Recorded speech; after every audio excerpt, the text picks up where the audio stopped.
တရားမြတ်ဆုံးယရဏတရားမြတ်ဆုံးယရဏသံဃာမြတ်ဆုံးယရဏမြတ်ဆုံးဗာဏိတကောဆရာသခင်ကျေးဇူးရှင်ဖြစ်တော်မူသောအက္ခမပန္တိတာမောဘုဆရာတော်ဘုရားကြီးဉာဏ်တော်အာရိမံ၍စေဘောဘုသောဘုံမြောမန္လယောကရောဇာယသောဘုဇဝန္တပနာမစေရနာသတ္တပိညာဝိရိယတို့ကြောင့်မိမိတို့သည်အလိုရှိအားတောင်းတအပ်သောဘောမသေးအမြဲတည်သောနိဗ္ဗာန်သို့၎င်းဒုက္ခခတ်တဲ့ဉာဏ်ရာဖြစ်သောနိဗ္ဗာန်သို့၎င်းတထောင်မာယာကိလေသာဘုဒ္ဓအလောင်းတတ်တို့၏သောရာဉာဏ်ရာသိညာဖြစ်သောနိဗ္ဗာန်သို့၎င်းမိမိတို့အာထုံးဆက်ဖြစ်သောဝိပဿနာဉာဏ်သည်ဉာဏ်စွာမဉာဏ်တို့ကျေစုပြု၍နိဗ္ဗာန်သို့မြတ်မောပြုလွယ်နိုင်ကြသည်ဖြစ်စေ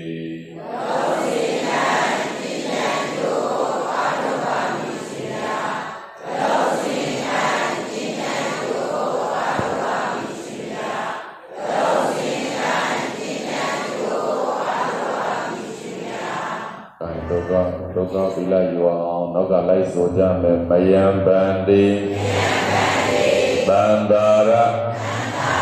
ဘောဓဒုက္ခတောမောဇနာထာယဣတရဏေနလဟအထေကသမနာဂတံဥဘောတထတိလံသမာဓိယာမအရှင်ဘုရားတတိတော်တို့သည်သံဃာဤဟုသောဘုဇင်ရပေါင်းမှာခမြောက်ပါရခြင်းအကျိုးမှာတရဏဂုံသုံးပါးနှင့်တကောဖြစ်သောစေပါသောသီလတော်မြတ်တို့ကိုခံယူကျင့်သောစောင့်ရှောက်သောက်တည်ပါ၏အရှင်ဘုရားလုံးစုံများစွာတတ္တဝါချမ်းသာကိုယ်စိတ်မြဲပါစေဥပါယံပေကင်းစင်ဝေငြိမ်းကြပါစေဣဒံမေပုံညံအာသဝခယံဝဟံဟောတုမေအမဂံ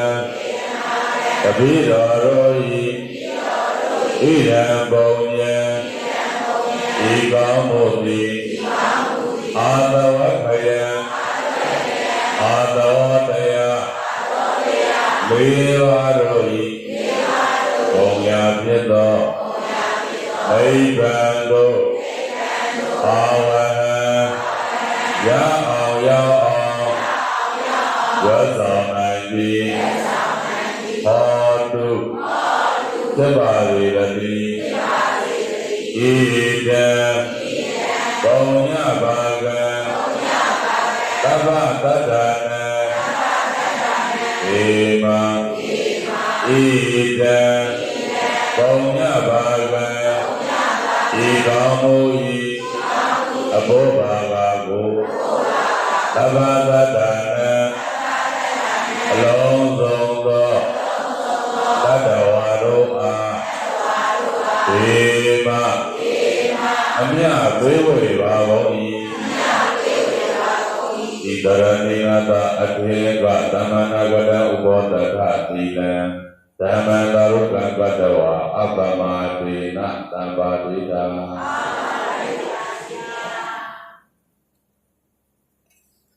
ဒီလာရနာနဲ့သာမယ69ခုလူတို့ဘောဓာတက္ကရာ1389ခုဒီနေ့ဒီလိုလာစံတဲ့တရားဝိဒန်ဒီလာကြီးညာအောင်မြို့ကျောင်းဓမ္မရင်းကိုကျောင်းတဲ့အတွင်းကမြတ်ဗုဒ္ဓ၏ဒေသနာတော်အရ ဒီလိုဆရာကမှာပန္တိတဘုဂုဆရာတော်ဘုရားကြီးဥပနိတိယကိုအမိညာပြုပြီးရဲ့အမှန်မျိုးတက္ကသိုလ်တော်ရဆရာတော်ကြီးတုံးသိညွန်ပြဆုံးမဩဝါဒကိုအခြေခံကခန္ဓာဉာဏ်ရောက်နိဗ္ဗာန်ရောက်ကြောင်းတရားများကိုဟောကြားပြောပြနာယူကြည်ညိုကြရမှာဖြစ်ပါတယ်။ဒါကြောင့်ထိုတရားတော်များမဟောကြားခင်မနာကြားခင်တရားပိုင်ခြင်းဖြစ်တော်မူသောသုံးလောကတော်တာတတ်ပြီးညွတ်မြတ်စွာဘုရားရှင်ကိုရောမြတ်ကြီး၏ဘုံတော်အနန္တကံတော်အနန္တဉာဏ်တော်အနန္တတကောတော်အနန္တတို့ကိုအာယုံပြု၍နမောတတ္တသုံးကြိမ်ရိုင်းတို့ရွတ်ဆိုရှိခိုးကြောရအောင်သဂဝတောအရဟတောသမ္မာသမ္ဗုဒ္ဓတ္တနမောတတ္တဘဂဝတောအရဟတောသမ္မာသမ္ဗုဒ္ဓတ္တနမောတတ္တဘဂဝတောအရဟတောသမ္မာသမ္ဗုဒ္ဓတ္တနောက်ကလိုက်ဆိုရအောင်ဖယားဤကောစိတ်ဝထုံတာနှလုံးသားဖယားတရားဤဖယားပုံတော်ဉာဏ်ဖြင့်ပေါ်၍ပုံတော်အတွင်းဂုံတော်သွင်းကစိတ်မာထုံတာနှလုံးသားဖယားတရားဤသာတိကျင့်သည်သောတွင်သည်ဟုအတိသုံးပါးတရားဤကောစိတ်ဝထုံတာနှလုံးသားတရားတရားဤသုံးပါးမြတ်စွာယရနာကိုကောင်းစွာကြည်ရှုကိုယ်စားပြုသည်သံဃာဤကိုစိတ်ဝထုံတာနှလုံးသားသွမ်းအားတေဝါဤအရဟတောလူနာပြမတတ္တဝါတို့ဤပူဇော်တို့ခံယူတော်မူထိုက်ပေထသောအရဟတောသံဃာဝဇ္ဇယအပေဝဇ္ဇယ၏အကြောင်းမကောင်းယုံမာတရမယာတိဟုသောကိလေသာယံတို့ကိုအရဟတမတိဟုသောဉာဏ်တံလျက်ဖြင့်အတွင်းမဲ့ပတံဝါဒနာအမွေတန်တဲ့ဘဝဒုဒထောင်၅ရာကိလေသာတို့မှဝေကွာစိတ်ကိုယ်ရာ၌မကောင်းမှုကိုမပြုဖြစ်မှုကြိမ်ပန်းအတ္တပေတတ်သောသံဃာဆက်ရကံကိုပြည့်စေကြည်ကံမြင့်မြတ်ဂုဏ်တကအကြောင်းလူနာပြမတတ္တဝါတို့ပူဇော်တို့ခံရတော်မူထိုက်ပေထသောသမ္မာသမ္ဗုဒ္ဓတ္တမဘောမပြန်ကိုယ်တော်တိုင်သာသစ္စာညေယဓမ္မဘုံလုံးစုံကိုအကုန်မကြမ်းမျက်ဆွေဉာဏ်ဖြင့်အမှန်ထိုးထွင်အလင်းတင်ပေါ်ပြင်းမြင်တော်မူပေထသောဘဂဝါတောဣတရိယဓမ္မာယတတိကမ္မပယထညဘုံ၆လိနှင့်ဆောင်ရည်ပြည့်စုံတော်မူပေထသောတသထောသုံးလောကတော်တာသဗ္ဗညုမြတ်စွာဘုရားရှင်ကိုယ်မြတ်ကြီးအားမယံယမယကိုတရားဟောတရားနာပြုလုပ်ပါသောအလုံးသောဓမ္မမိတ်ဆွေပေါင်းသူတော်ကောင်းတို့သည်နမောရှိခိုးခြင်းသည်အတုဘဝတုစင်စစ်မသွေဖြစ်ပါစေတည်း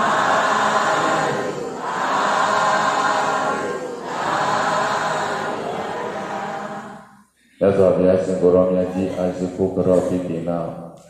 ဝိပဿနာလမ်းပြကျေးဇူးတော်ရှင်အခမပန္တိတမောဂုတ်ဆရာတော်ဘုရားကြီးဉာဏ်တော်ကိုပူဇော်သောအဖြစ်ပရိစ္ဆသမုပ္ပါသဝိုင်းဒေသနာတော်မှာပါရှိတဲ့အ အတော်စစ်တော်ပြလင်္ကာနဲ့ဒိဋ္ဌိပြုတ်လင်္ကာတို့ဖြင့်ရုပ်ခတ်ပူဇော်ရှိခိုးကြောကြရအောင်မောလနဗျာ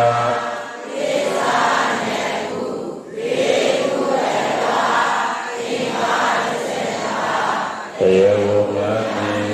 သုံးပါးအစနယဘူလာဘောတော်ဝါနီကာလသုံးပြ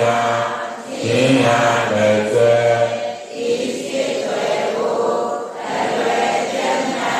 ဒီစေအတိတံပရမ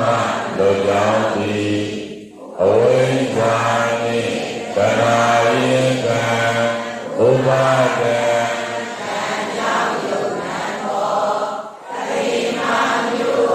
ယောမအပိအနိမပြသတ္တတိဟံကံကြောင့်မယောမယောကြောင့်ကံအပံပံဖြစ်ပြန်ပြီလျောယမတကြသတိများကသင်္ချာပြုခြင်းသိရင်ပါတဲ့အကြောင်းရင်းကြောင့်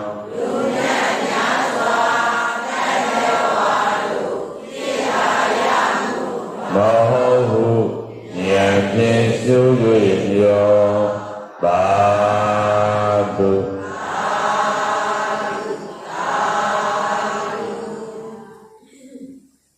ရသော်ဘုရားရှင်ကိုယ်တော်မြတ်ကြီးနှင့်တကွာဘုရားဆရာတော်ဘုရားကြီးတို့ကပူဇော်ကြတော်ဖြစ်ဒီနောက်အလုံးစုံဓမ္မမိတ်ဆွေများယောဂီသူတော်စင်များသဘောပေါက်မြင်ရောက်ကြစေဖို့သိပါစေသိတဲ့အတိုင်းဖြစ်နိုင်ပါစေခြင်းကျိုးမှာဟောနာကြီးညိုကြဖို့လို့ဆိုပြီးတော့တရားတစ်ပုဒ်ရွေးထုတ်ပါတယ်ဒုက္ခလောအောင်ကြိုးစားပါလို့အမိရတဲ့တရားတော်ပါတရားပါလေပြန်ပြောပါအောင်ပါတရားပါလေဒုက္ခလောအောင်ကြိုးစားပါလို့အမိရတဲ့တရားတော်ကိုဟောကြားနာကြားကြီးညိုတော်မူဖြစ်ပါသောကြောင့်မိမိတို့ဒီညတာသောဣရိယာပုများဖြင့်ချမ်းသာစွာတရားဓမ္မများကိုနာယုံမှတ်သားကြီးညိုနိုင်ပါ၏အဲ့တော့ဒုက္ခလောအောင်ကြိုးစားပါဘာကြောင့်ဒုက္ခလောအောင်ကြိုးစားကြလဲဆိုတော့ဦးဇင်းတို့ကကမ္မတွေဘဝရတာတယ်ဘာရတာဘဝရရင်ဒုက္ခလွတ်ပါမလားဘဝရရင်ဒုက္ခမလွတ်ဘူးနော်အဲ့တော့ဘဝခန္ဓာအမျိုးမျိုးရထားပြီလို့ဆိုအိုခြင်းဒုက္ခနာခြင်းဒုက္ခသိခြင်းဒုက္ခ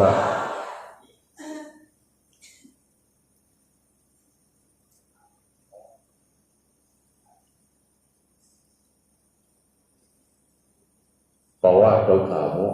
ဘာဒုက္ခပါလဲဘဝဒုက္ခပြီးတော့ခန္ဓာဒုက္ခဘာဒုက္ခခန္ဓာဒုက္ခပြီးတော့ကိုနာတိဒုက္ခဘာဒုက္ခပါလဲဘဝဒုက္ခခန္ဓာဒုက္ခကိုနာတိဒုက္ခတွေကင်းလို့ရအမှန်ဒီနိဗ္ဗာန်ပါပဲ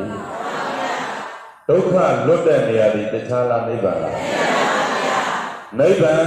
ဆိုတာလူသားအလုံးဗုဒ္ဓဘာသာဝင်အလုံးအတွက်ရည်ကျက်ပန်းနိုင်လို့ခေါ်တယ်ဘာလို့ခေါ်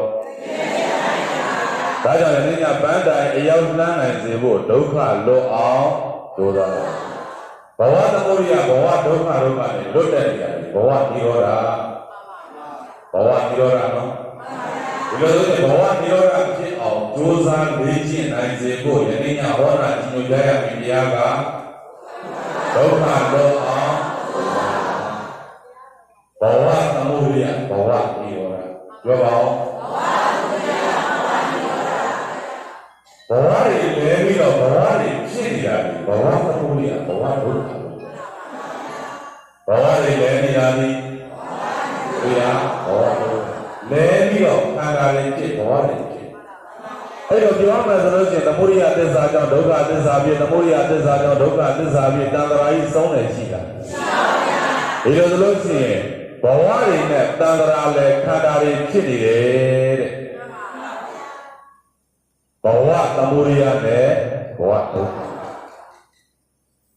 အဓိကပြောမယ်ဆိုလို့ရှိရင်ဘဝတွေဖြစ်ပြီးတော့လဲနေတာဘဝသမုဒိယဘဝဒုက္ခပါပဲ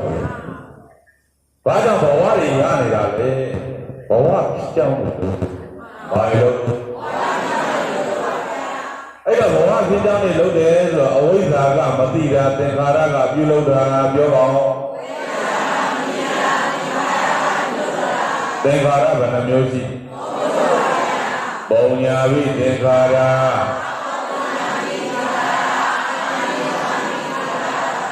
ပုံညာဝိသင်္ခါရဆိုတာကုသိုလ်ကောင်းမှုများနဲ့ပြုလုပ်တာပုံညာဝိသင်္ခါရဆိုတာအပုံညာဝိသင်္ခါရဆိုတာအကုသိုလ်တရားများနဲ့ပြုလုပ်တာအပုံညာဝိသင်္ခါရအာနိသဝိသင်္ခါရဆိုတာဇမ္မာဂုတ်တရားများနဲ့ပြုလုပ်တာဘာနဲ့ပြုလုပ်တာလဲအဲ့တော့ကုသိုလ်ကံကြောင့်လူဘဝလူခန္ဓာနတ်ဘဝနတ်ခန္ဓာကုသိုလ်ကံကြောင့်အကုသိုလ်ကံကြောင့်အပယ်လေးပါးခန္ဓာအကုသိုလ်ကံကြောင့်ဇမ္မာဂုတ်ကုသိုလ်ကံကြောင့်ဓမ္မခန္ဓာဒီလိုဆိုလို့ရှိရင်အဲ့ဒီဘဝခန္ဓာအမျိုးမျိုးလူဘဝလူခန္ဓာနတ်ဘဝနတ်ခန္ဓာဓမ္မဘဝဓမ္မခန္ဓာအပယ်လေးပါးဘဝအပယ်လေးပါးခန္ဓာဆိုတာလူသားအလုံးဘဝဖြစ်ကြောင်းနေလုပ်တယ်လို့ဘာတွေလုပ်တယ်လို့ဘဝဖြစ်ကြောင်းနေလို့တော့တခြားရတာလားဘဝတွေရတာလားနိဗ္ဗာန်မရမချင်းဘဝတွေနဲ့လဲရတယ်ဘာတွေနဲ့လဲရဒီလိုဆိုရင်ဘဝရဲ့အတိတ်တွေကဘဝဆိုတာဖြစ်တယ်ဘာဆိုတာဘဝနဲ့ဘဝဆိုတာဖြစ်တာဖြစ်လာတာဒီဘဝပဲလူဖြစ်လာတာဒီလေမဖြစ်လာတာဒီလေဓမ္မဖြစ်လာတာဒီလေအပယ်လေးပါဖြစ်လာတယ်လေဘဝတွေပဲတိုင်းတိုင်းဆိုလိုက်ရအောင်ဘဝဆိုတာဖြစ်လာတာပုံစံအမျိုးမျိုးပါလူဆိုရင်လူဖြစ်တာနတ်ဆိုရင်နတ်ဖြစ်တာဗြဟ္မာဆိုရင်ဗြဟ္မာဖြစ်တာအပယ်လေးပါဆိုရင်အပယ်လေးပါဖြစ်တာအတ္တဘဝပါအဲ့ဒီဘဝတွေဖြစ်ဖို့ဆိုတာတခြားကြောင့်ဖြစ်တာလားဘဝဖြစ်ကြောင်းကြောင့်ဘဝတွေဖြစ်တာလားဒါကပုရုဇဉ်ဘဝတွေပေါ့နော်ခရာယန္နာများကြတော့ဘဝနိရောဓခရာယန္နာများကြတော့ဘဝနိရောဓဒီလိုဆိုလို့ရှိရင်ဟုတ်ပြီအဲ့ဘဝဖြစ်ပုံကိုရထဘာလသုံးပါဟောတာရှိလိုက်ဆိုရအောင်ဩနာသေးတို့မောင်းတင်ဖို့လူတို့တွေ့ရမည်ဆိုကြည့်ပါဦး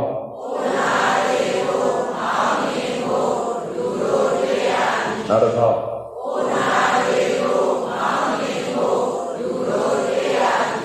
အိုရကနာယတို့နာယကတရားတို့တဖြည်းဖြည်းနဲ့တွန်းဖို့ခံနေရတယ်ဘဝဓမ္မတရားတွေအိုရတဲ့တရားနာရတဲ့တရားသိရတဲ့တရားအိုရကနေဘယ်ကိုပို့တယ်နာယကနေဘယ်ကိုပို့တယ်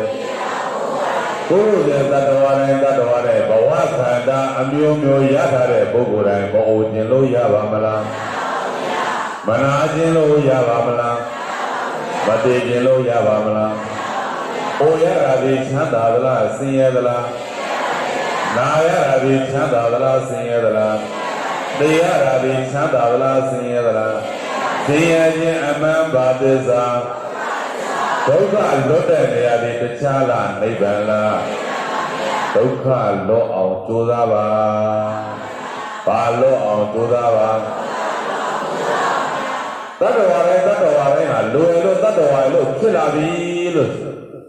မိမိရဲ့ခန္ဓာကိုယ်ထဲမှာမိဓာတ်၄ပါးရှိတယ်တဲ့ဘာဓာတ်၄ပါးလိုက်ဆိုလိုက်ပါတန်တပနာတေရောမိဓဟတေရောမိပါဇကတေရောမိဇိရဏတေရောမိ ဘယ်နှမျိုး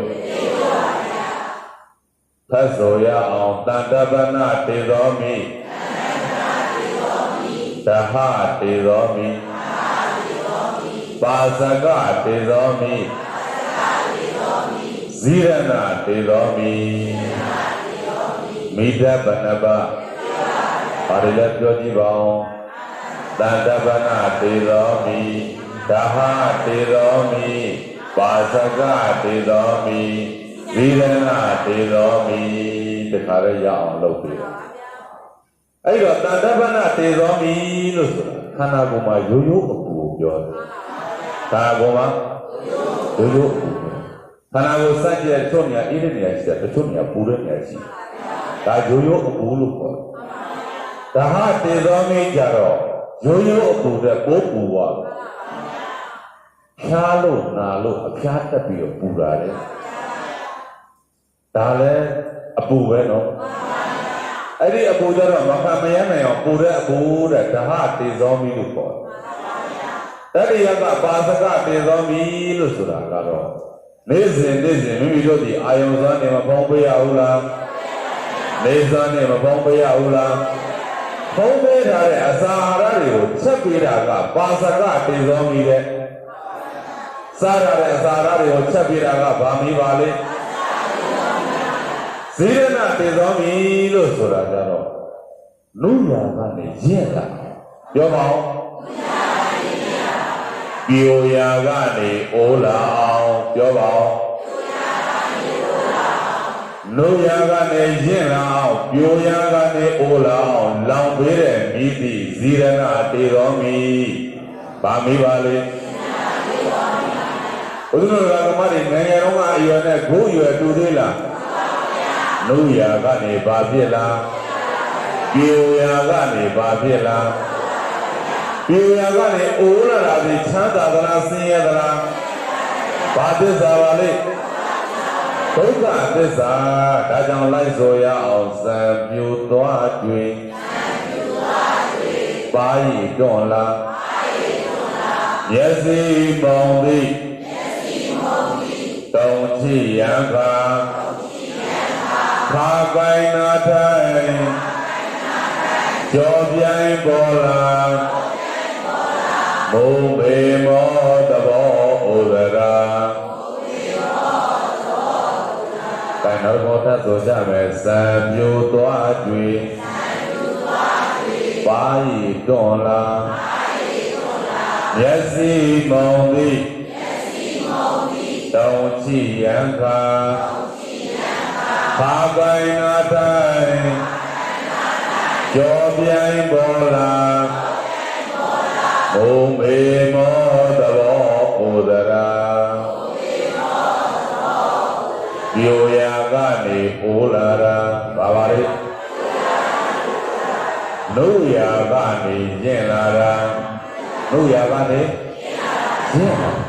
စံနေပြိုးလာပြီဘာတွေပြိုးလာပြီငယ်ငယ်တော့မှစံနေပြိုးလာအသက်ရွယ်တဲ့ကြီးလာပြီလူရာကနေကျင့်လာပြိုရာကနေအိုးလာပြီဆိုတဲ့ကနေပြီးတော့အတိတ်နမိတ်ကိုပြစံနေပြိုးလာပြီဘာတွေပြိုးလာပြီအိုရာကနေနာယာတော့နာယာကတော့တေယာတော့တေခြင်းတရားစီနီးလာပြီတေငင်းတတိပေးနေတာလို့ခေါ်တယ်ဘယ်သူတေငင်းကအမိန်ပေးနေတာတတိပေးနေတာလို့ခေါ်တယ်တဖြည်းဖြည်းနဲ့လူရာကနေရင့်လာတာပြိုရာကနေအိုးလာတာအိုရာကနေနာယာတေတော့မယ်လို့ဆိုတာတတိပေးနေတာလိုက်ဆိုလိုက်ပါစံပြိုနေတာ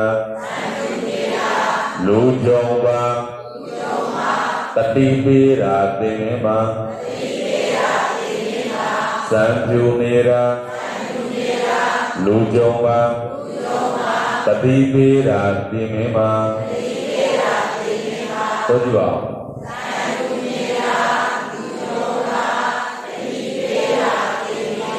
သွားကြိုနေတာ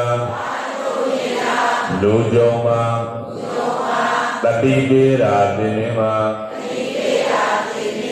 သွားကြိုနေတာလူကြုံမှာတ တိပေရာသင်္ကေမာဘုရားပါ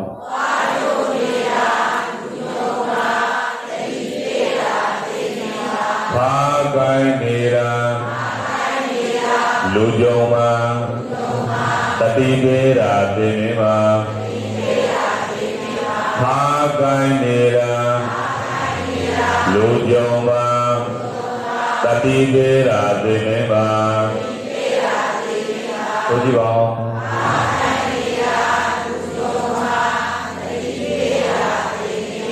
နာထိုင်နေရာလူကြုံမှာတတိပေရာသင်္ကေမာနာထိုင်နေရာလူကြုံမှာတတိပေရာသင်္ကေမာဘုရားပါ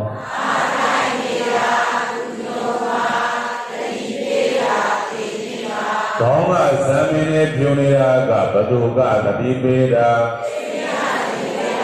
တော်ရည်ပြုံနေတာဘဒုကတတိပေရာ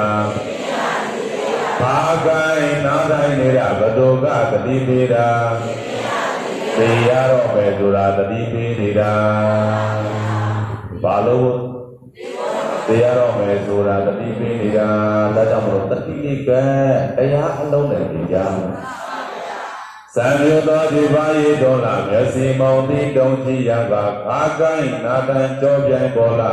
ဘုံမေမောတဘောဘုဇရာစံဒီပြူလာပြီ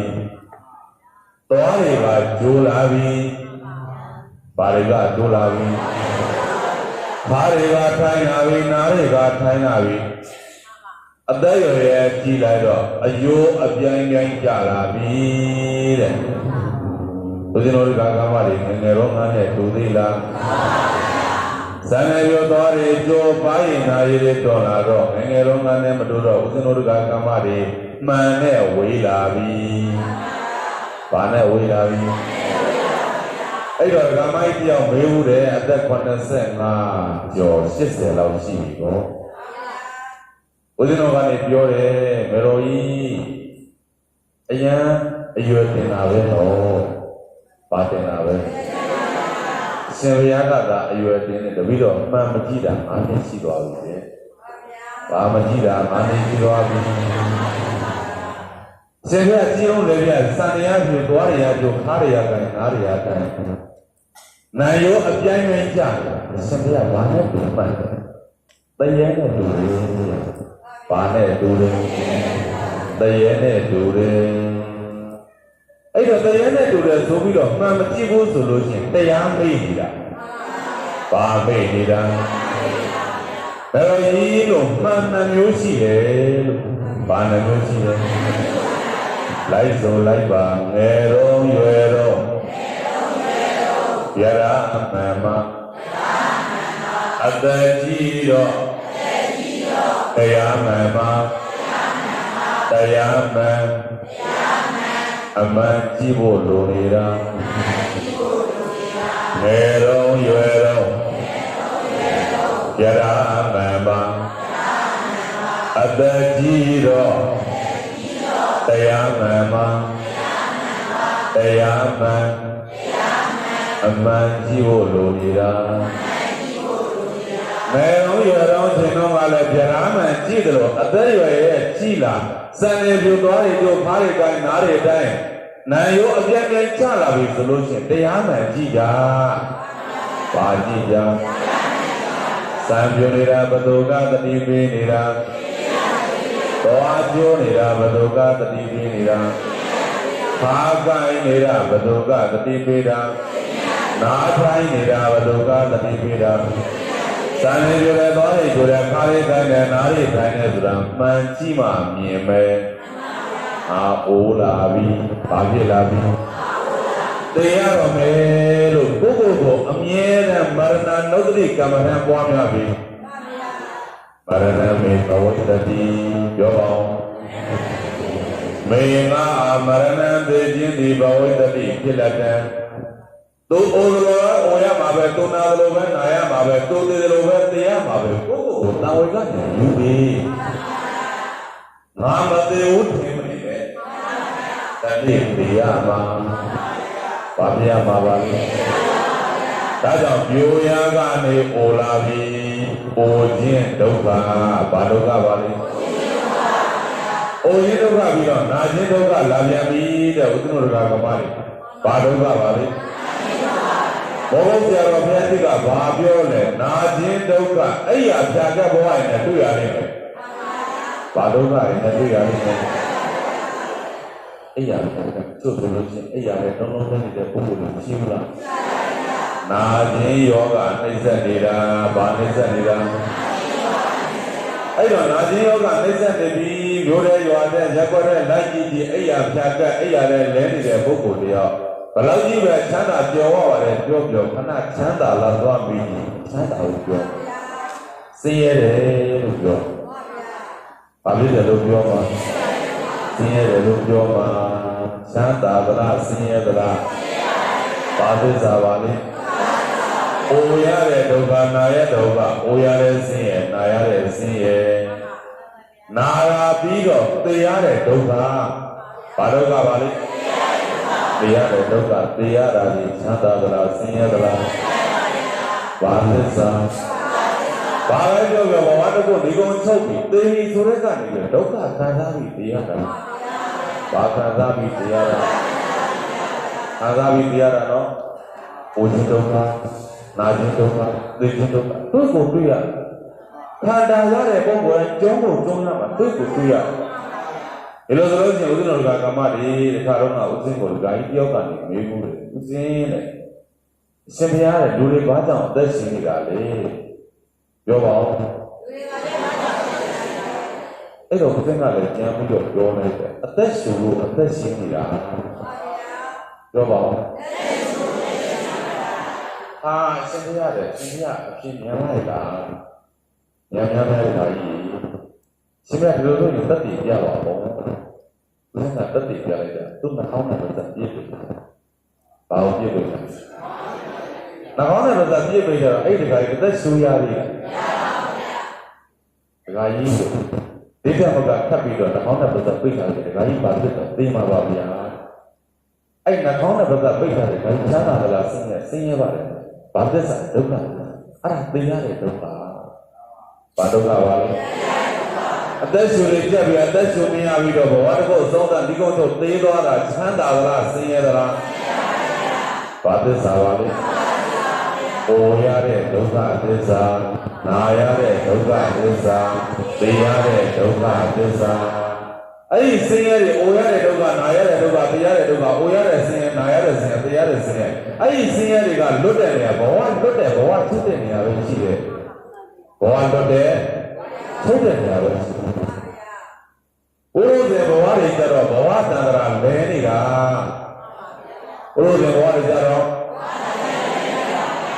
အတ္တကဘေနဥပရိဒေဝီမိဖုရားကြီးပြောအောင်ဥပရိဒေဝီမိဖုရားကြီးဆယ်ရဲ့နန်းစည်းတွေခံစားပြီးတော့ပျော်ကြဘူးလားပျော်နေကနေပြီးတော့အတ္တကဘေရဲ့မိဖုရားဥပရိဒေဝီမိဖုရားကြီးဘဝအဆုံးသတ်ဒီကုန်းတော့အိဋ္ဌာရောက်ပါရောက်တော့အိဋ္ဌာရောက်သေရောအတ္တကဘိညာနဲ့မနေနိုင်မတိုင်းနိုင်မစားနိုင်မတောင်းနိုင်မအိမ်နိုင်ပြီးတော့ပူဆွေးတော့ကြိုင်ဖြစ်ကျမပြရလေငါ့ကိုထားသွားလေငါ့ကိုခွဲသွားလေလို့ဆိုပြီးတော့ကြံခဲ့တဲ့အတ္တကဘိပူဆွေးတော့ကြိုင်ရဥပိ္ပေဝိဘိယကြီးကနောက်ဘဝမှာပြောဘယ်ဘဝမှာပြောနေလဲဘယ်ဘဝသွားဖြစ်လဲနောက်ဒီဘုလိုမှန်တော်ဖြစ်တယ်ရောက်တဲ့ဘဝမှာပြောတာနော်ရောက်တဲ့ဘဝမှာ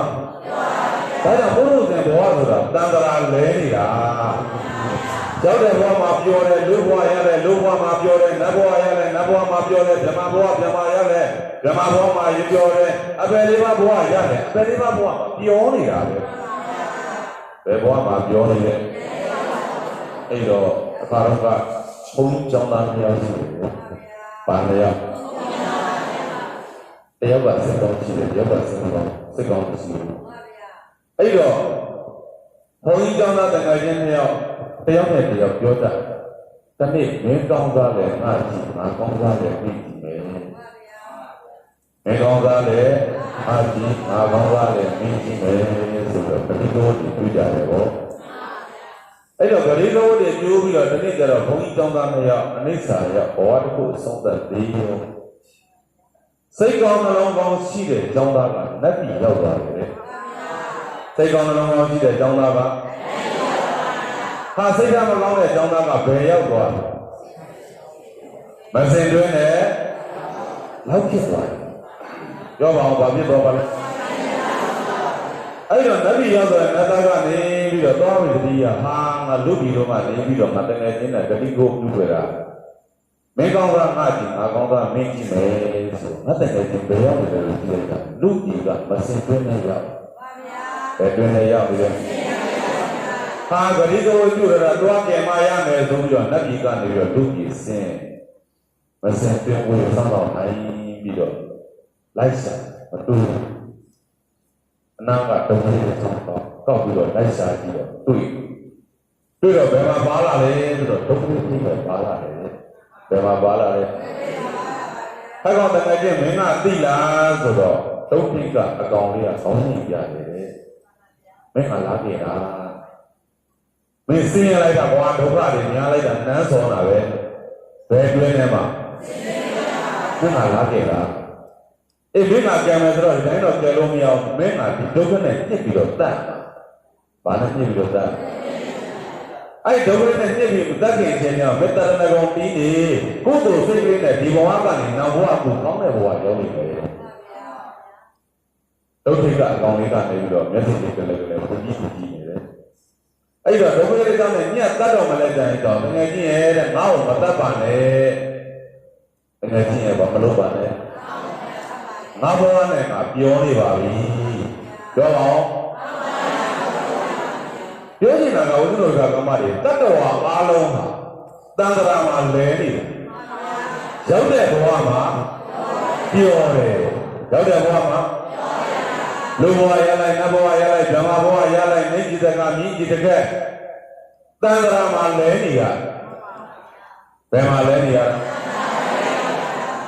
ဘဝဆိုတာဒါကြောင့်မိဘပြန်လို့ပဲတဲ့နေจิตကမြည်จิตလဲကုသိုလ်ကအားကောင်းလို့ရှိရင်အပေါ်တက်သွားတယ်အကုသိုလ်အားများလို့ဆိုတာအောက်တက်သွားတယ်ပေါ့ဒါကြောင့်မိဘပြန်ဒီမိုင်းဝါရင်ဘယ်ရောက်သွားတယ်မိုင်းကုံတော့ပဲကြမ်းကြဒါကြောင့်ပုရုဇဉ်ဘဝဆိုတာကဘဝခန္ဓာရတာတဲ့ပုဂ္ဂိုလ်တိုင်းနေจิตကမြည်จิตလဲတန်ត្រာမှာလဲနေရတယ်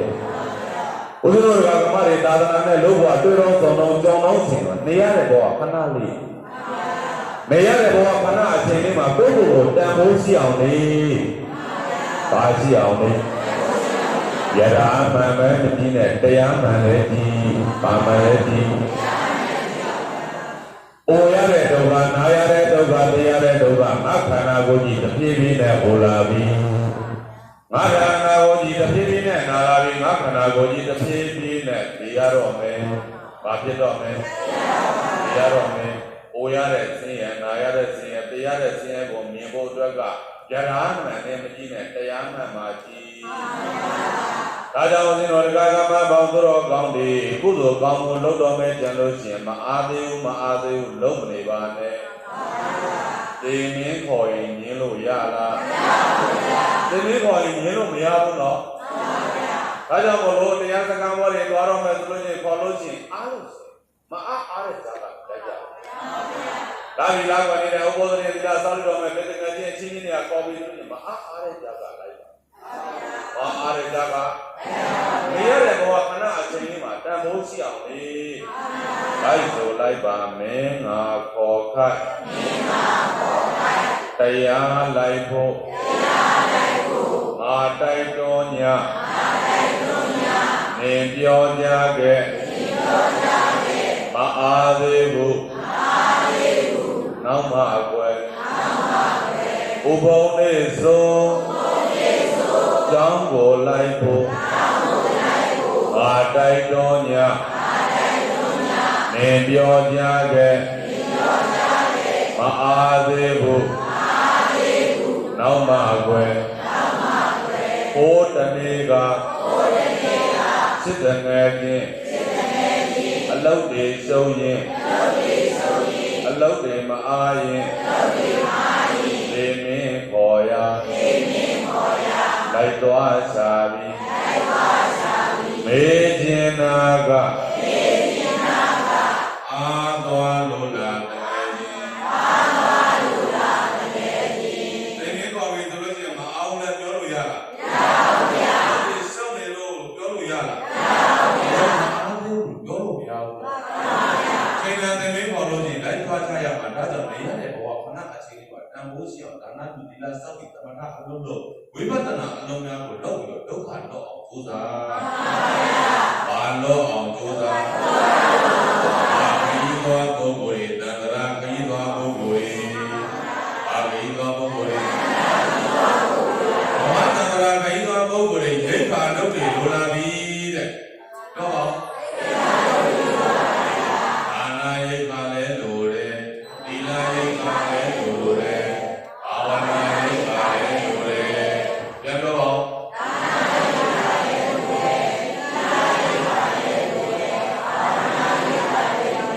လိုက်ဆိုလိုက်ပါဒါနရိက္ခာတန်တရာပါကိုပါရမည်ဒါနရိက္ခာမပါသောခါဆင်းရဲခြင်းနဲ့တွေ့လိမ့်မည်ဒါနရိက္ခာတန်တရာပါကိုပါရမည်ဒါနရိက္ခာမပါသောခါဆင်းရဲခြင်းနဲ့အတွေ့လိမ့်မည်ဘုရားတော်ကကမရေသန္တရာမှာဆင်းရဲခြင်းလားချမ်းသာခြင်းလားချမ်းသာခြင်းနဲ့ဆိုလို့ချင်းဒါနရိက္ခာထုတ်ပါဘာရိက္ခာထုတ်ဘာရဂောတဆိုရအောင်သီလရိက္ခာသန္တရာဘာကိုပါရမည်သီလရိက္ခာဘဝသောခါယောဂများ၍တတ်တော်မူသီလရိက္ခာတန်တရာဘာကိုပါရမည်သီလရိက္ခာဘဝသောခါယောဂများ၍တတ်တော်မူဘုရားတော်ကမှတန်တရာမှာအသက်ရှင်ခြင်းလားအသက်တိုခြင်းလားသီလရိက္ခာထုတ်ပါယောဂနဲ့ခြင်းလားယောဂများခြင်းလားသီလရိက္ခာထုတ်ပါဘာရိက္ခာထုတ်ပါခရီးသောပုဂ္ဂိုလ်တန်တရာခရီးသောပုဂ္ဂိုလ်ပြောပါအောင်သာရဂောထဆိုရအောင်ဘာဝနာရိက္ခာတန်တရာဘာကိုပါရမည်ဘာဝနာရိက္ခာမပါသောခါစိတ်ဆင်းရဲတဲ့တွေ့လိမ့်မည်ဘာဝနာရိက္ခာမပါသောခါစိတ်ဆင်းရဲတဲ့တွေ့လိမ့်မည်သန္တရာမှာစိတ်ဆင်းရဲခြင်းလားစိတ်ချမ်းသာခြင်းလားစိတ်ချမ်းသာခြင်းနဲ့စိတ်ငြိမ်းချမ်းခြင်းနဲ့စိတ်အေးချမ်းခြင်းနဲ့ဆိုလို့ရှိရင်ဘာဝနာလုပ်ပါဘာလုပ်ပါဒီနေ့ဦးဇင်းတို့ကကမ္မတွေဘာအလုံးလုံးနေတာတရားအလုံးလုံးနေတာဝိပဿနာအလုံးလုံးနေတာဘာအလုံးလုံးနေတာဝင်လေသည်ထွက်လေသည်ပြောပါဦးဝင်လေကဝါယောယောတိရာကနံထွက်လေကဝါယောယောတိရာကနံတခြားလားယုံနဲ့နံလားယုတ်ဒီဘလို့သဘောရှိနာဒီဘလို့သဘောရှိပေါ့ပြန်သိနေတဲ့ယုံနဲ့နံလေးဒီခဏတိုင်းဖြစ်အခြားလားဖြစ်ပြီးပြနေတာလားဖြစ်ပြလို့ရှင်ရပွားများအားထုတ်နေတဲ့ပုဂ္ဂိုလ်တရားအဖို့လောဘတွေလားလားဒေါသတွေလားလားဒေါသတွေလားလားမအေးချမ်းဘူးလားအေးချမ်းတယ်မငြိမ်းချမ်းဘူးလားငြိမ်းချမ်းတယ်ဒါကြောင့်မလို့ဘာဝနာရိက္ခာသက်သာကြသန္တရာမှာငြိမ်းချမ်းခြင်းနဲ့အေးချမ်းခြင်းနဲ့ဆိုရင်သန္တရာမှာဘာဖြစ်ခြင်းလဲဆိုရင်ဘာကြောင့်လဲတန်တရာခရီးသွားပုဂ္ဂိုလ်တွေဘာခရီးသွားပုဂ္ဂိုလ်တွေအဲ့တော့ဘဝတန်းနိုင်လို့ခေါ်တဲ့နိဗ္ဗာန်မရောက်မချင်းတန်တရာမှာလဲရမှာနော်ဩ ဝခန္ဓာအတူလေတွေ့ကြတယ်စုံကြတယ်ခွဲခွာကြတယ်ပြောပါဦးတွေ့ကြတယ်စုံကြတယ်တွေ့ဆုံကြုံပြီးလို့ရှိရင်ခွဲခွာရဒါဘဝပဲဘဝဆိုတာဘာလဲတွေ့တယ်စုံတယ်ကြုံတယ်ခွဲတယ်ခွာတယ်ဒါဘဝပဲဦးဇင်းတို့ကကမ္မတွေကြည်လိုက်တွေ့ဆုံကြုံပြီးတော့ခွဲခွာသွားရတေခွဲနေလည်းရှိတယ်လို့ရှိခွဲတယ်ဟုတ်ပြီတေခွဲခွဲတဲ့လူတွေကြည့်ကြမယ်ကိုယ်တည်းငယ်တဲ့လူတွေရှိသေးလားရှိတော့သေးတော့ပြီကိုယ်တည်းငယ်တဲ့ပုဂ္ဂိုလ်တွေရှိတော့ဘူးနော်ကိုယ်တည်းကြီးတဲ့ပုဂ္ဂိုလ်တွေရှိသေးလား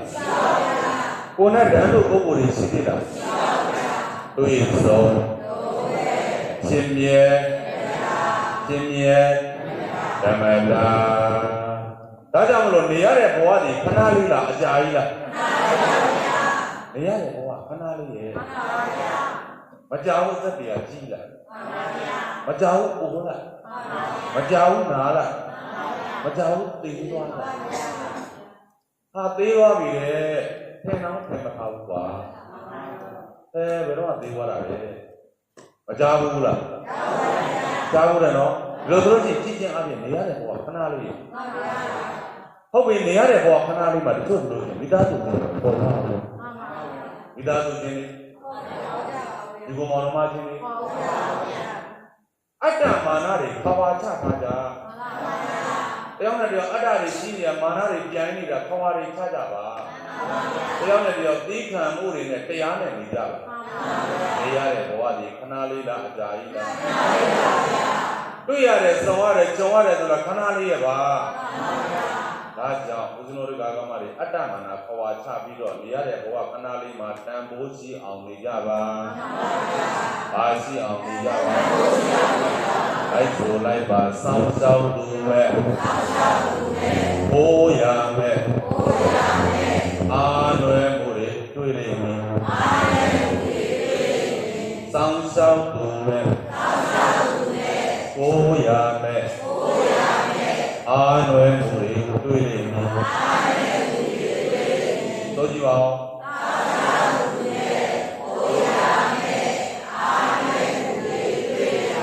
အသက်ရွယ်ကြီးလာပြီဆိုလို့ရှိရင်သားကလေးအမေကိုအဖေကိုစောင့်ရှောက်ပါမယ်သမီးကလည်းအဖေကိုလည်းအမေကိုလည်းစောင့်ရှောက်ပါမယ်လို့ဘယ်တော့ပဲပြောအချိန်ကြာကြာပြုစုစောင့်ရှောက်လာလို့ရှိရင်ယူလာတာ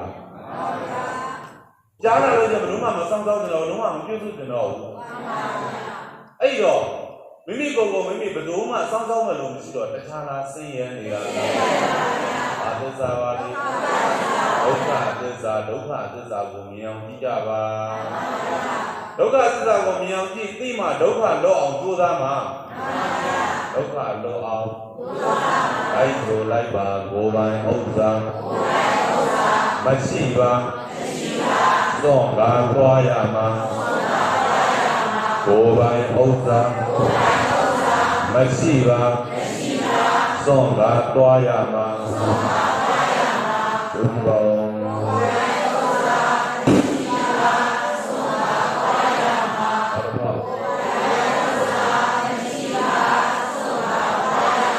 ဘလောက်ပဲစီဝါဥစ္စာယတနာတွေပြည့်စုံအောင်နဲ့မနဲ့မိုးလင်းကနေဝဲမိုးထုတ်ငါရှာဖွေစုတောင်းထားတဲ့နေရာတွေဘုရားလို့ရတယ်။ယူသွားလို့မရဘူးနော်။ဘလောက်ကြည့်ပဲငါပိုင်ပါတယ်ငါဆိုင်ပါတယ်ဆိုတဲ့အရာတွေဘယ်တော့မှယူသွားလို့မရဘူး။ကိုရထားတဲ့ຢာတို့တွေယူသွားလို့မရဘူး။ကိုတက်ထားတဲ့ပညာတတ်ကြီးတွေပညာတတ်ဘွဲလူဘုံလူတွေယူသွားလို့မရဘူး။ဘာပိုင်နာမှမရှိဘူး။ကိုပိုင်နာဆိုလို့ကိုပြုတ်ထားတဲ့ကုသိုလ်ကံအဲ့ဆိုလိုက်ပါသေဝါကာလ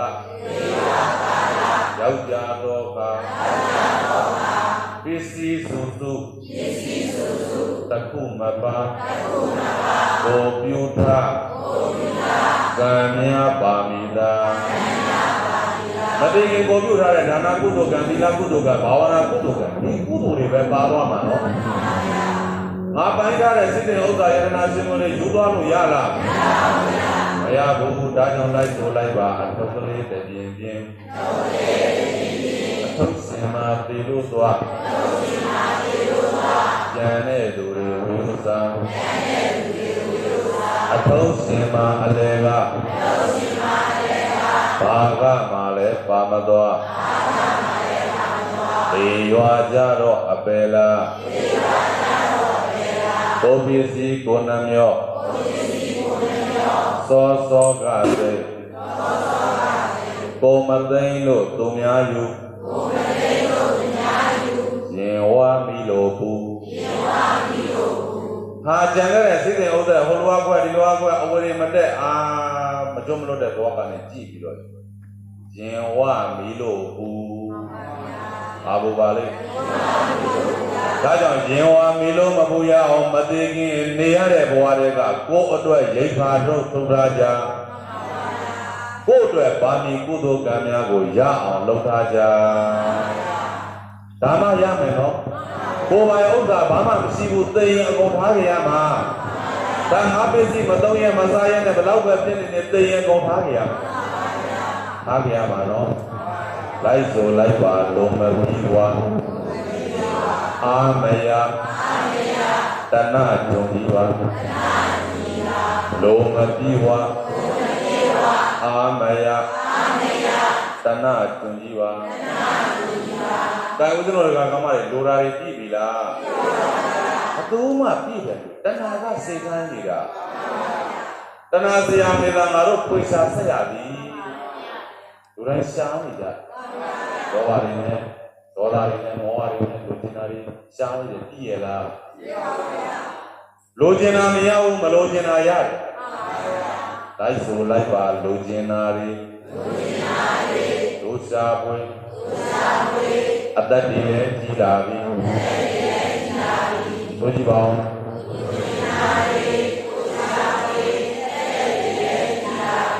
လောရာမယအိုနာပြဘဂဝါကမိတ်တဲ့သည်ဆိုကြည့်ပါဦး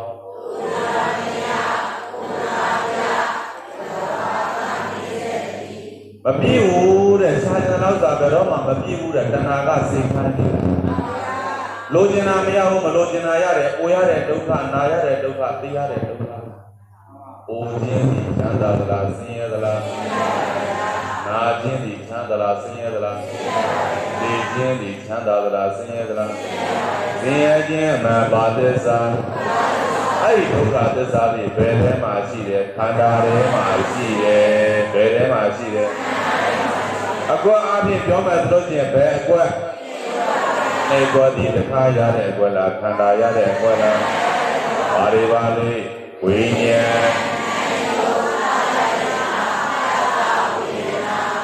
ခန္ဓာ၅ပါးယုံနာ၅ပါးလို့ရရှိလာတဲ့ပုဂ္ဂိုလ်တယောက်ဒီမအိုခြင်းလဲမနာခြင်းလဲမသိခြင်းလဲကိုရတာနာရတာတရားတာဒီချမ်းသာသလားဆင်းရဲသလားဘာသစ္စာပါလိဒီလိုဆိုလို့ရှိရင်ပစ္စုပန်အကျိုးခန္ဓာဒုက္ခသစ္စာကြီးပေါ့ဘာကြီးပါလိပစ္စုပန်အကျိုးခန္ဓာကြီးကိုဒုက္ခသစ္စာကိုဒုက္ခသစ္စာမှသိအောင်လို့ဒုက္ခသစ္စာကိုဒုက္ခသစ္စာမှသိတဲ့ဉာဏ်ကမဂ္ဂသစ္စာ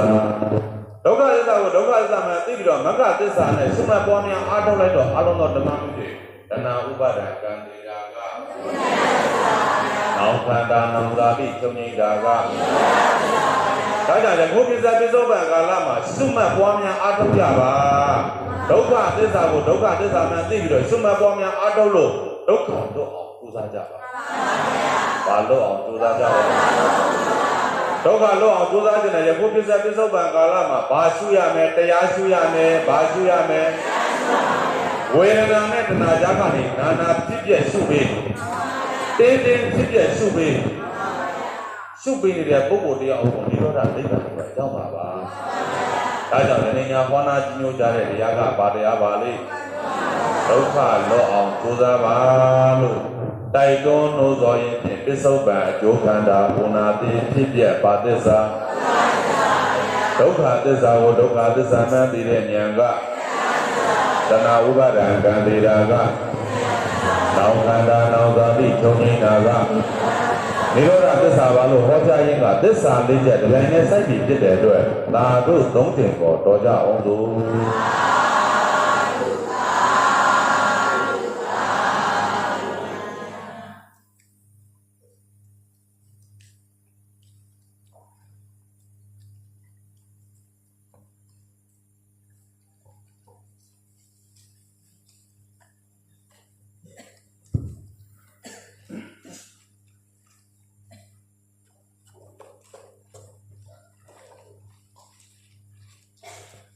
နေ့ကံဥတ္တမယေမျိုးကျောင်းတိုက်အတွင်းရဲ့ရပောင်းတရားစခန်းပွဲအတွင်းမှာညစဉ်ညတိုင်းဓမ္မပူဇာလူတော်မူ9000ကျပ်စကတ်လူတန်းလာတော်ဆိုရင်ဒီကနေ့ညနဲ့ဆိုရင်91ရက်မြောက်သောညအဖြစ်ဓမ္မပူဇာလူရှင်3ဦးမှာစကတ်လူတန်းတော်ကြမှာဖြစ်ပါတယ်ပရမောဇ္ဇတုနေဖြင့်ဓမ္မပူဇာလူတော်မူ9000ကျပ်စကတ်လူတန်းတော်သောလူရှင်မိသားစုတွေကတော့ဒီကနေ့မနက်မှာအာယုံစမ်းများဖြင့်စကတ်လူတန်းထောက်ကြပါတော့ဦးမြင့်သိန်းဒုတိတိတာမောင်ဘုံတန်သူတမိမတ်ငိမ့်တန်ဆန်တင်ငယ်ပရိခရာပရိဘောဂနှင့်ခန်းဝင်ပစ္စည်းအယောင်းဆိုင်မိသားစုနေကြည်စီညံမျိုးတို့မှပြီးတော့မငိမ့်တန်ဆန်ဤမွေးနေ့ကုသိုလ်တော်အဖြစ်ဓမ္မပူဇာလူတော်မူ9000ကျပ်စကတ်လူတန်းထားပါတယ်။ဒါကြောင့်ဒီလိုရှင်မိသားစုများ၏ကိုးစားမြို့သားယောဂီဦးလှိုင်ထောင်းမှကိုးစားစကတ်လူတန်းပေးပါခြင်းလေးစားစွာပန်ကြားခြင်းပြုအပ်ပါတယ်။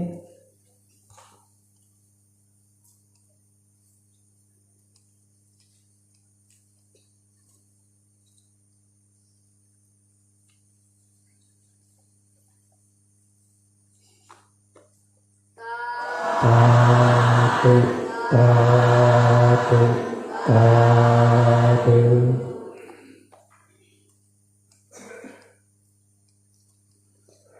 ဒီကနေ့နေ့လည်ခင်းမှာနှိမ်ဆွမ်းများဖြင့်စကတ်လူတန်းထားကြပါတော့နှစ်ဖက်သောမိဘဘိုးဘွားတို့အားဥထိတ်မှာထား၍ဥထိတ်အောင်တောင်းညွန့်စိန်တာမောင်းနေသူအောင်တမိမတ်ရည်အောင်မိသားစု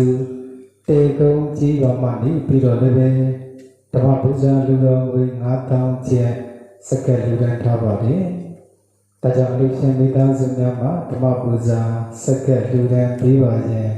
လေးစားစွာပန်ကြားခြင်းပြုအပ်ပါတယ်။မရှိရင်တော့ကျွန်တော်တို့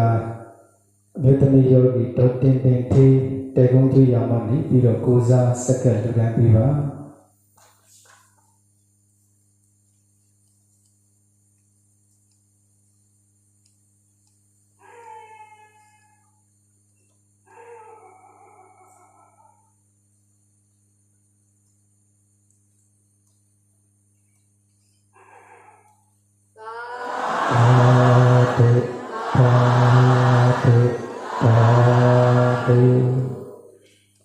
ခုနောက်ဆုံးတရုတ်အနေဖြင့်ဆရာလေးဒေါ်ပညာစာရီအဆောင်မှနေပြီးတော့လည်းပဲဆရာလေးဒေါ်ပညာစာရီနဲ့ဆရာလေး9ပါးနဲ့မြေသမီးယောဂီတဦးမှနေပြီးတော့လည်းပဲဓမ္မပူဇာလူတော်မူ6000ကျပ်စကတ်လူတန်းထားပါတယ်။ဒါကြောင့်ဒီလူတော်မူကိုတော့ဆရာလေးဒေါ်ခေမာစာရီမှစကတ်လူတန်းပေးပါခြင်းလေးစားစွာပန်ကြားခြင်းပြုအပ်ပါတယ်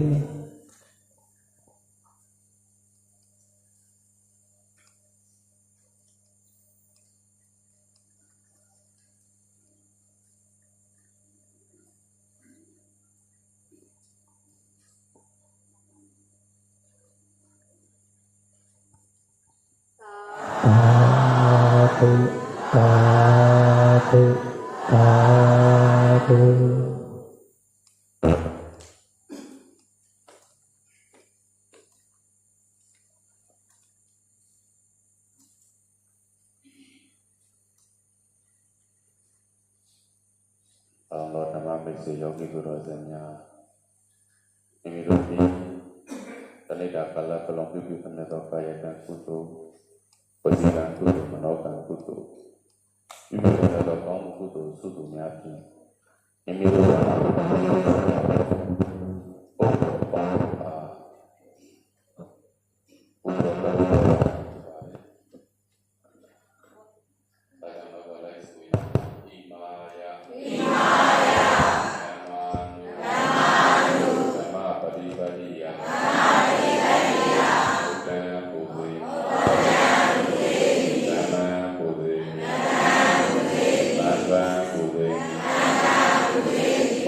ပိတုနံပုဇေ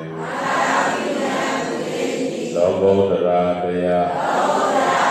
ဩဘာအလယောဖြစ်တော်ဤအကျင့်ဉာဏ်ပရိပတ်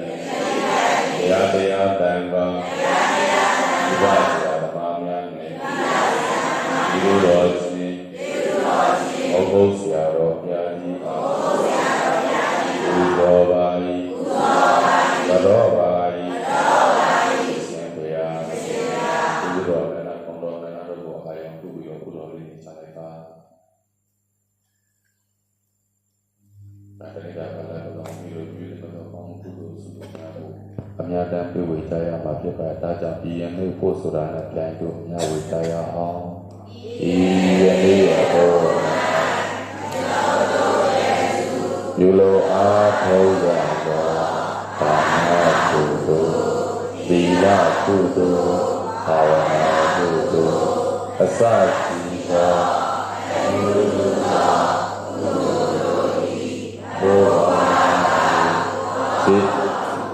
စေစေဘဝယခုဘဝသောစကြသောအမိအပါအဘောအဘောဆရာဓမ္မအစသာဝီအားလုံးလုံးသောပုဂ္ဂိုလ်တောင်တို့အားအမြတ်ပေးဝေပါကုန်အမြတ်ရကြ၍ကိုယ်စိတ်နဲ့ပြာကျမ်းပါသံဃာကြသည်ဖြစ်ကြပါစေသောကုသိုလ်ပြုတော်မူကြပါကုန်လောသာ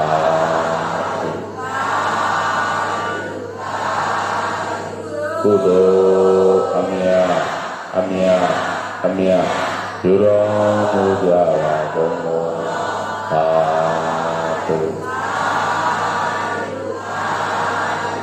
ကုသိုလ်အမြတ်ပြုတော်မူကြပါကုန်လောသာသုတော်ဒီလိုစင်နာမိမိတို့ရဲ့ဆောင်ပြီးတော့ပြန်ထွက်လို့ရပါပြီ။တန်ခါတော်ရှင်များကရှိတာကြောင့်တန်ခါတော်ရှင်များပြီးတဲ့နောက်မှာမြို့သားယောဂီများပြီးတဲ့နောက်မှာဆရာကြီးများပြီးတဲ့နောက်မှာမြို့သမီးယောဂီများကမိမိတို့နေရာတည်တည်ဆောင်တည်တည်တို့ပြန်ကြွပြီးတာပါယောဂီပေါင်းသူတော်ကောင်းတို့